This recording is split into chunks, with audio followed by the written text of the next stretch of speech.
warahmatullahi wabarakatuh. Salam sejahtera untuk kita semua. Bertemu lagi dengan Teacher Liza dalam mata pelajaran Administrasi Pajak. Pemerintah Indonesia menerapkan self-assessment system dalam sistem pemungutan pajak di Indonesia. Nah, hal ini mengakibatkan wajib pajak harus aktif dalam menghitung, menyetor, dan melaporkan pajaknya. Pada video sebelumnya, kita sudah mempelajari tentang surat pemberitahuan pajak atau SPT. Nah, SPT ini adalah sarana untuk melaporkan pajak oleh wajib pajak.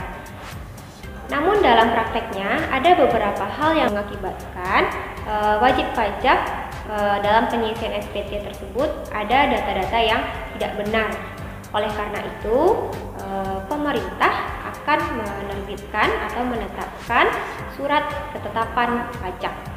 Surat ketetapan pajak ini adalah surat ketetapan yang meliputi surat ketetapan pajak kurang bayar, surat ketetapan pajak kurang bayar tambahan, surat ketetapan pajak nihil, dan surat ketetapan pajak lebih bayar. Nah, keempat komponen ini akan kita bahas satu-satu bagaimana maksudnya dan kapan surat ketetapan ini bisa diterbitkan.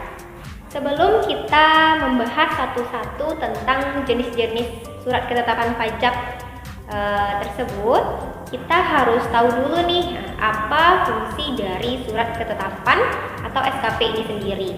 Nah, fungsi yang pertama adalah sebagai sarana untuk melakukan koreksi fiskal. Lalu yang kedua, sebagai sarana untuk mengenakan sanksi administrasi. Lalu sarana administrasi untuk melakukan penagihan pajak, kemudian sarana untuk mengembalikan kelebihan pajak jika ada, kemudian sebagai sarana untuk memberitahukan jumlah pajak terutang dari wajib pajak. Oke, yang pertama kita akan membahas tentang surat ketetapan pajak kurang bayar atau SKPKB. Nah, apa sih SKPKB ini? Nah, jadi SKPKB ini adalah surat ketetapan pajak yang menentukan besarnya jumlah pokok pajak, jumlah kredit pajak, jumlah kekurangan pembayaran pokok pajak, jumlah sanksi administrasi pajak, dan jumlah pajak yang masih harus dibayar. Ya, nah jadi SKPKB ini hanya bisa diterbitkan apabila sudah ada hasil pemeriksaan atau keterangan lain yang diperoleh atau ditemukan oleh Ditjen Pajak yang menyatakan bahwasanya si wajib pajak ini ada jumlah pembayaran yang masih belum dilaporkan atau masih yang kurang dibayar. Nah, data ini harus konkret, harus real, bisa berupa faktur pajak atau bukti pemotongan pajak. Lalu yang kedua ada surat ketetapan pajak kurang bayar tambahan atau SKPKBT. Nah, yaitu surat ketetapan pajak yang menentukan besarnya tambahan ya atas jumlah pajak yang sebelumnya ditetapkan. Jadi dari surat ketetapan pajak kurang bayar sebelumnya yang sudah diterbitkan ternyata masih ada ya yang masih kurang dalam pembayaran pajaknya. Otomatis diterbitkanlah SKPKBT ini.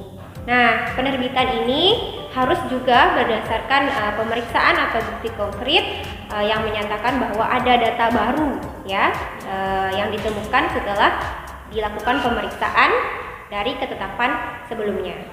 Lalu yang ketiga ada surat ketetapan pajak nihil atau SKPN. Nah, SKPN ini adalah surat ketetapan pajak yang menentukan jumlah pokok pajak sama dengan jumlah kredit pajak. Nah, atau tidak ada jumlah pajak terutang atau jumlah pajak yang harus dibayar oleh si wajib pajak. Lalu yang keempat ada surat ketetapan pajak lebih bayar atau SKPLB. Nah, SKPLB ini adalah surat ketetapan yang menentukan jumlah kelebihan pajak ya, karena jumlah kredit pajaknya itu lebih besar dari jumlah pajak berutang, atau wajib pajak telah menyetorkan uang yang lebih banyak dari pajak yang seharusnya. Nah, SKPLB ini bisa digunakan sebagai sarana wajib pajak untuk meminta pengembalian kelebihan pembayaran pajaknya. Nah, selain jenis-jenis SKP yang tadi, Ananda juga harus mengetahui tentang surat tagihan pajak atau STP. Nah, STP ini adalah surat yang dikeluarkan untuk melakukan penagihan pajak atau sanksi administrasi berupa bunga atau denda. STP atau surat tagihan pajak ini diterbitkan apabila ada beberapa hal. Yang pertama itu karena adanya pajak penghasilan dalam 1 tahun, pajak yang tidak atau kurang bayar, diterbitkanlah STP ini ya. Kemudian yang kedua, berdasarkan hasil pemeriksaan ternyata masih ada kekurangan pembayaran pajak karena salah tulis atau salah hitung oleh si wajib pajak. Kemudian yang ketiga, wajib pajak yang dikenakan sanksi administrasi berupa bunga atau denda. Misalnya wajib pajaknya terlambat membayar pajak, maka dia akan dikenakan sanksi dengan penerbitan STP ini. Kemudian yang keempat, pengusaha yang sebenarnya dia sudah bisa menjadi pengusaha kena pajak, tapi dia tidak melaporkannya ke Dirjen Pajak, ya, dimana salah satu syarat dari pengukuhan pengusaha kena pajak ini adalah omsetnya lebih dari 4,8 miliar tahun, ya. Jadi si pengusaha ini omsetnya sudah 4,8 miliar tapi dia belum melaporkan sebagai atau belum mengukuhkan dirinya sebagai PKP. Jadi diterbitkanlah STP ini. Kemudian yang terakhir yaitu pengusaha kena pajak yang tidak melakukan pembuatan faktur pajak, ya. Kemudian ada juga yang dia bukan pengusaha kena pajak tapi dia malah melakukan pembuatan faktur pajak atau pemotongan pajak pertambahan nilai. Nah, itu dia tentang surat ketetapan pajak yang harus Ananda pahami dalam pelajaran administrasi pajak ini. Oke, sekian pembelajaran kita di video pembelajaran kali ini. See you in the next video. Assalamualaikum warahmatullahi wabarakatuh.